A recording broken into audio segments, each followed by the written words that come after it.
আচ্ছা ম্যাম, তোমাদের কোন ক্লাস পড়াচ্ছিল এখন? ম্যাথস।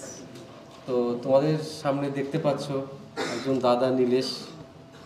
ও ওর জীবনের গল্প তো অবশ্যই বলবে, তোমরা নিশ্চয়ই ইন্টারেস্টেড শোনার জন্য, তাই তো? তো তোমরা তোমাদের যেরকমভাবে পড়তে, ওরাও এরকমভাবে পড়েছে, কিন্তু ওদের পড়াটা ছিল একটু অন্য রকমের। আমি ওর কথা বলার আগে বলি, ভীষণ কষ্ট করে পড়াশোনা করেছে ওরা। আর ওরা ওই সকাল 7টার সময় ব্যাচ থাকতো ওদের। আর তোমাদের এখন 10টার সময় থাকলেও ঠিক ঘুম ভাঙে না তোমাদের। আর বর্ধমান থেকে পড়তে আসতো। যাকে ও এখন রেলে চাকরি করে, 5 বছর হয়ে গেছে চাকরি, 5 বছর চাকরি হয়ে গেছে, একদম হোম স্টেশনেই চাকরি করে। আর বাকিটা আমি বলছি না, ওর মুখ থেকে শুনবো, তাই তো নাকি? ঠিক আছে, চলো তোর মতো তুই যা মনে করিস তাই বলবি। আমার নাম নীলেশ দাস, আমি বর্ধমান থেকে আসছি আর কি, আর হাওড়া ডিভিশনে পোস্টেড, বর্ধমানে headquarter duty assistant loco pilot. তো এর মাঝেও আমি এখানে এসেছি আর কি, এর আগেও যখন আগের ব্যাচে সাইকোলজিক্যাল টেস্ট চলছিল সেই সময় আমি এসেছি আর কি। স্যারের সঙ্গে মোটামুটি আমার আসা যাওয়া কথা হয়, ঠিক আছে। তো স্যারের তো গাইডেন্সের কথা না, আজকে আমি বাড়ি করেছি এই বিয়ের ইনভিটেশনের জন্য স্যারের কাছে এসেছিলাম আর কি। মানে একটার পর একটা প্রসিডিওর এগোচ্ছে, তো যা কিছু আর কি সবই এই আমাদের কাছে তো ভগবান আর কি, তো ভগবানের থেকে কোনো অংশে কম নয়। আমরা হয়তো ভগবানকে দেখি না, কিন্তু এনার গাইডেন্স আর কি না ছাড়া আমরা আজকে এই জায়গায় পৌঁছাতেই পারতাম না। তো আমি নয়, শুধু আমার মতো আরও অনেক আছে আর কি। তো একবারে স্যারের সঙ্গে যেটা কথা বলবো, মানে স্যারও বলে তোমাদের অনেস্টির সঙ্গে যদি একদম পড়াশোনা করো তো একদম সাকসেস হবেই, হয়তো একটু লেট হবে কিন্তু আসবেই। কিন্তু সমস্ত জিনিসটা অনেস্টির সঙ্গে করে যেতে হবে, আর লাগাতার একই রকমভাবে পড়ে যেতে হবে, একই রকমভাবে পড়ে যেতে হবে। হয়তো কোনো কোনো দিন হবে, কোনো কোনো দিন হবে না, আজকে হলো কালকে সেরকমভাবে হলো না, কিন্তু ছাড়লে হবে না। মানে ভেবে নিতে হবে আমাকে এতক্ষণ পড়তেই হবে। এইটা ছাড়াই তোমরা যদি এই 3-4টে বা আরও 3টে বছর যদি নিজেকে ঠিকঠাকভাবে পারফরমেন্স দাও, বাদবাকি 30 বছর তোমার একদম সিকিওর থাকবে। কিন্তু এই 3টে বা 2টো বছর যাই থাকুক না কেন, সেটাই যদি তোমরা ভাবো না এটা করছি ওটা করছি এটা দেখছি এটা আমার যেতে হবে, বা টাইমটাকে ওয়েস্ট করে নাও, তাহলে বাদবাকি লাইফটা কিন্তু আরও টাফ এখনকার যা সিচুয়েশান হচ্ছে। তো আর তো কিছু বলার নেই। তোর জীবনে স্ট্রাগল পিরিয়ড যদি কিছু বলিস, তাই তো নাকি? শুনবে তো? স্ট্রাগল আমরা যখন পড়তে আসতাম তখন একটা টাইমে স্যার যে বললো আর কি, কুয়াশার মধ্যে আসা, বাড়ির ফিনান্সিয়াল অবস্থা খুব বাজে, ঠিক আছে। আজকে যদি চাকরি না পাই বা যদি ঠিক না হতে পারি, আমি ফ্যামিলি চালাতে পারবো না। মানুষের লড়াইটা থাকে হয়তো বাড়ি করবো এ করবো, কিন্তু আমার লড়াইটা ছিল, মানে আমার পার্সোনালি লড়াইটা ছিল আর কি, বাড়িতে খাদ্য সংস্থানের ব্যবস্থাটা করে দেওয়া, যেটার জন্য মা বাবাকে হয়তো চিন্তা করতে হবে না। তো এই জায়গা থেকে লড়াই।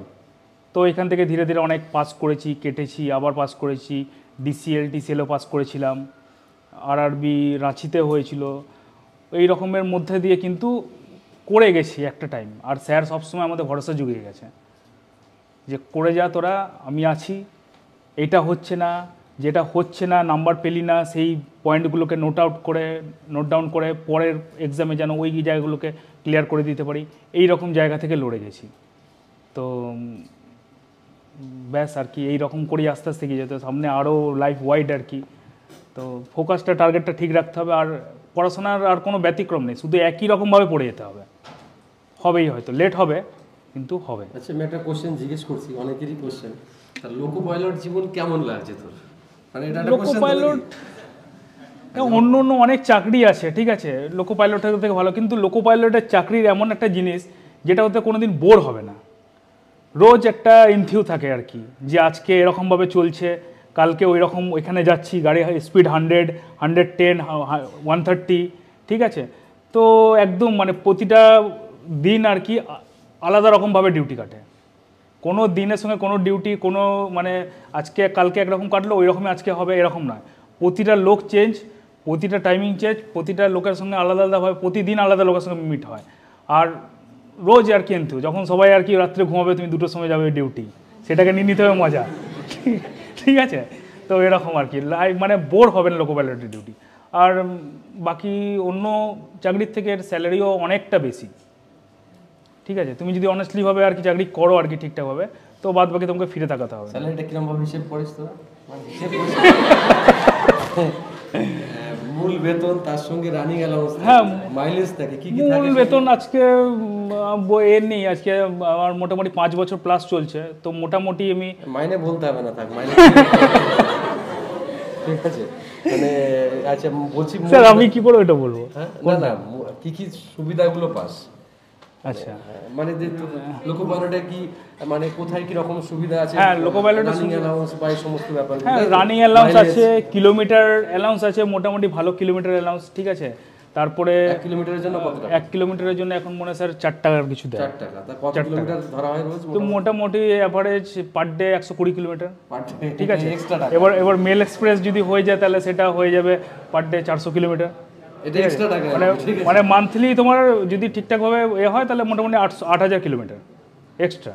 8000 × 4, 4 টাকা, ঠিক আছে। এটা আছে, তাছাড়া এটাও আছে, তাছাড়া তুমি যেরকম এখন রানিং রুমে ফ্যাসিলিটি করে দিয়েছে, একটা ফোর্থ ক্লাস মানে হোটেলে যেরকম ফ্যাসিলিটি দেয়, রানিং রুম দূরে, তোমার জন্য বোলেরো স্করপিও রাখা থাকবে, একদম ফোন করবে, গভর্নমেন্ট অফ ইন্ডিয়া, সব থেকে বড় লোগো হলো গভর্নমেন্ট অফ ইন্ডিয়া লেখা থাকবে, ওই জায়গায় তোমাকে ওখান থেকে নিয়ে গিয়ে যে যাবে সেখানে তোমার বেড ফেড একদম পরিষ্কার, এসি রুম, ঠিক আছে, খাবার দাবার একদম অ্যাভেলেবেল, রান্নার লোক আছে 24 ঘন্টার জন্য, তুমি খালি গিয়ে লিখে দাও, ওরা সমস্ত কিছু একদম বেড ফেড একদম রেডি করে চলে যাবে, ঠিক আছে। তো আবার মানে ফ্যাসিলিটি দিক থেকে আর কি, মানে অফিসাররা যেরকম ফ্যাসিলিটি পায় লোকো পাইলটে আর কি, আমরা তো রেলের ফ্রন্টে থাকি না, তো এই গার্ড ড্রাইভারদের ফ্যাসিলিটিটা ওরা আগে দেখে আর কি সবাই, তো ফ্যাসিলিটি আছে আর কি। তারপর রানিং যে অ্যালাউন্স একটা আলাদা হয় আর কি, সেটা 30% সবসময় যোগ হয়ে যায়। হ্যাঁ, ওটা পরে যোগ হয়, ওটা পরে যোগ হয়ে যাবে, হ্যাঁ 30% পরে যোগ হয়ে যাবে। ও স্যালারি নিয়ে পেছন ফিরে দেখতে হবে না, অনেস্টলি করলে। আচ্ছা, আর কিছু জিজ্ঞেস করার আছে তোমাদের? নেই?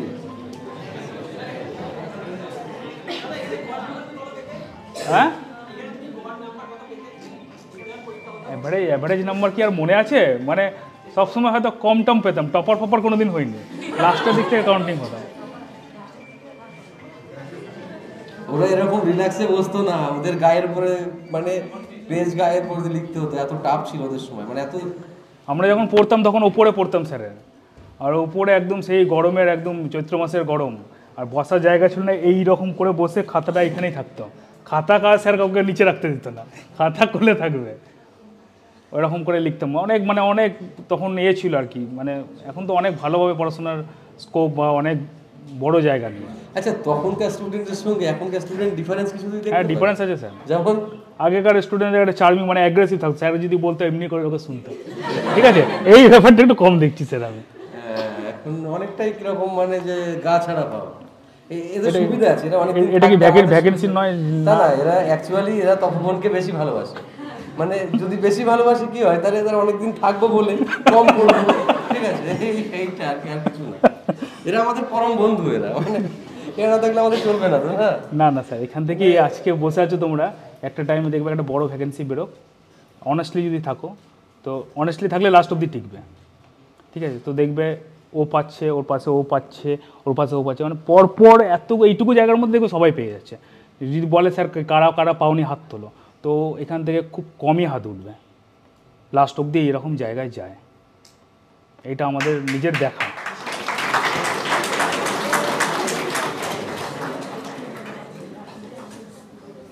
ঠিক আছে, মন দিয়ে পড়ো, আর দাদারা তোমাদের তো এনার্জির মানে ভান্ডার, আর অ্যাকচুয়াল লেগে থাকাটা একটা সব থেকে বড় ব্যাপার।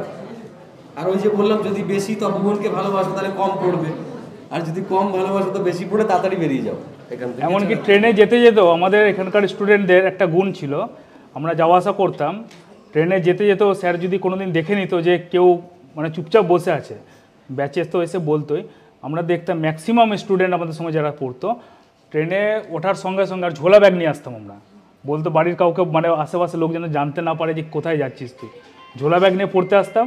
আর ট্রেনে ওঠার সময় আর কি ওই নোটস পড়তে পড়তে আসতাম, নোটস পড়তে পড়তে যেতাম, যেটা এক্সাম দিতাম, এক্সাম সিটটা বাড়িতে যাওয়ার আগে ডিভিশন হয়ে যেত।